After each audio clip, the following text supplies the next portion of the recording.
அப்போ டெய்லி இருந்தவர் திடீர்னு அந்த 5 நாள் கேப்பில் என்ன பண்ணுவார், அந்த கேப்பில் என்ன பண்ணுறது? சில பேருக்கு வந்து பார்த்தீங்கன்னா அந்த ஃபீல் இருந்துகிட்டே இருக்குமே, 5 நாளைக்கு 7 நாளைக்கு 10 நாளைக்கு அந்த ஃபீல் இருக்குமே, என்ன பண்ணுறதுன்னு அவனுடைய கேள்வி. அந்த மாதிரி டைம்ல பண்ணலாமா சார்? அதனால எந்த அதாவது பெரும்பாலும் வந்து மாதவிடாய் காலங்களில் முதல் நாள் பெண்களுக்கு லைட்டாக பீடிங் இருக்கும், 2வது நாள் கொஞ்சம் ஓவர் பீடிங் இருக்கும், 3வது நாள் கொஞ்சம் ஸ்லோவாகும். இந்த 3 நாள் முடிஞ்ச வரைக்கும் கண்ட்ரோலாக இருந்தால் நல்லது.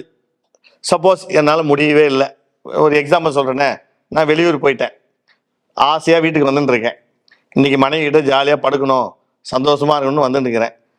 நான் வரும் வகையில் வந்து பார்த்தீங்கன்னா திடீர்னு ஃபோன் பண்ணி நீங்கள் டேட் ஆகிட்டேங்க அப்படின்னு எங்கள் மனைவி சொல்லுது. எனக்கு செம வருத்தம். ஐயோ நீங்கள் வீட்டுக்கு போய் ஜாலியாக இருக்கலாம்னு நினச்சோம், ஆனால் திடீர்னு எங்கள் மனைவி வந்து மின்சஸ் சொல்லிடுச்சு, என்னடா பண்ணுறது, கண்ட்ரோல் பண்ண முடியலடா அப்படின்னு ஒரு சில ஆண்கள் இருக்காங்க. சில ஆண்கள் பார்த்தீங்கன்னா என்கிட்டே வந்து கேப்சூல் வாங்கி போட்டுக்கிறாங்க. கேள்வியாக சொல்கிறோமா, கேப்சூல் வாங்கி போட்டுடுறாங்க. போட்டுட்டு எப்படியோ மனைவிட்ட சந்தோஷப்படான்னு போகும்போது திடீர் டேட் ஆகிட்டாங்க. கண்ட்ரோல் பண்ணவே முடியல, அடங்கவே மாட்டேங்குது. என்ன சார் பண்ணுறது? இதுதான் உன்னுடைய கேள்வி. கரெக்டா? டேட் டைமில் பண்ணலாமா பண்ணக்கூடாதா? இது நான் பலவித காரணம் சொல்லி சொல்கிறேன். கண்டிப்பாக பண்ணக்கூடாது, கண்டிப்பாக பண்ணக்கூடாது.